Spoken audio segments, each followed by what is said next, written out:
சிவாய நமக.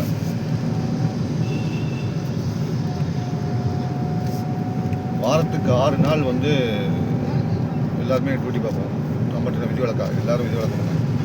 ஸோ எல்லாருமே தான் நம்மளும் ஆற்றுக்கு எல்லோரும் டியூட்டி பார்த்து நான் வரும்.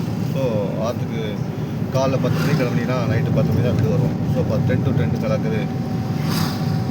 ஸோ அப்போ அந்த டைப்பட்ட நேரத்தில் உங்களால் என்ன சிந்திக்க முடியும், என்ன செய்ய முடியும் அப்படின்னா ஒன்றும் செய்ய முடியாது.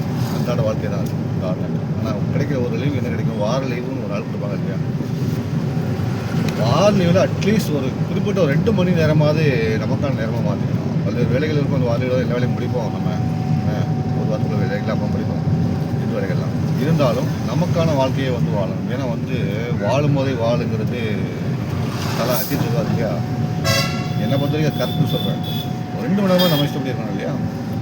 ஏன்னா வந்து எல்லா துன்பங்களும் போன பிறதாம், எல்லா கஷ்டங்களும் போன பிறதாம், எல்லா கடனும் கிடைத்த பிறதாம் சந்தோஷமாக இருப்பேன் நிறைய சொல்லுவாங்க. அப்புறம் ஒன்றும் பண்ண முடியாது.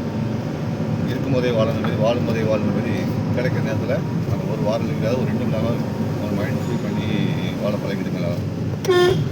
அது வாழ்க்கைக்கு ரொம்ப நல்லது. சரியா.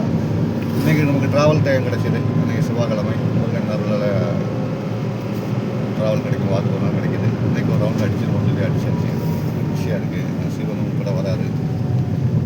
அதனால் மகிழ்ச்சியாக ஒரு கோயில், ஒரு இயற்கை உள்ள இடம், அது நமக்கான ஒரு வாழ்வியல் அப்படிங்கிற மாதிரி யோசிச்சிட்டோம்னா அப்பப்போ உள்ள லைஃப்பில் இந்த மாதிரி லாரி மாதிரி சில விஷயங்கள் கொடுத்து வரும். அப்போ ஏற்று போகிறோம் அப்படி நின்றோம். நம்ம போகட்ட பிறகு அதுக்கப்புறம் நம்ம வந்து நடலாம்.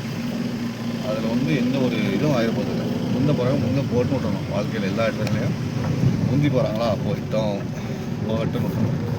அவங்கள முந்துறது பிந்துறது அதை பற்றி நினைக்கிறது நம்ம கேட்கக்கூடாது. அச்சம் நம்ம வாழ்க்கை இருக்குது உண்டா இல்லையா.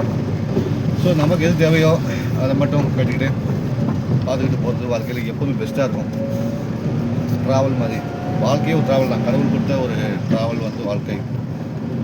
அந்த வாழ்க்கை ட்ராவலில் first gear, second gear, third gear, fourth gear போட்டுகிட்டே போக வேண்டியதான்.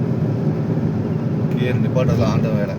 ஸோ ஆண்டவன் என்ன உட்காரானோ அதை கடமையாக செஞ்சு போகணும். ஆனால் ஒரு வழி எப்பவும் சொல்ல விஷயம் தான், மற்றவங்களை எதுக்கு நம்ம கெடுக்க நினைக்கக்கூடாது. நமக்கான வாழ்க்கையில் மட்டும் வாழ்ந்தால் போதும், அதே போதும். ஏன்னா கர்ம வினைக்கு மட்டும் பயப்படணும். கர்மா வந்து மோசமானது. அதனால் வந்து முடிஞ்சளவுக்கு மற்றவங்க திங்க் செய்யாமல் பிடிக்கலைன்னா ஒதுங்கிட்டு துஷ்டனை கண்ட தூர் விளக்கு சொல்லுவாங்க இல்லையா, அது விளையிடணும் அவ்வளோதான். ஆனால் அந்த துஷ்டனுக்கு தூரம் விளைக்கக்கூடாது. அது விளக்கிற போது அவனை பற்றி நம்ம ஏன் நினைக்கிறோம் அப்படிங்கிற மைண்ட் செட் வந்துடணும். அவங்களுக்கு எதுவுமே நம்ம கெடுதல் நினைக்கிறோம். நம்ம வாட்டுக்கு நம்ம ஸ்பீடாக போயிட்டோம்னா வாழ்க்கை அவ்வளோ அழகாக இருக்கும்.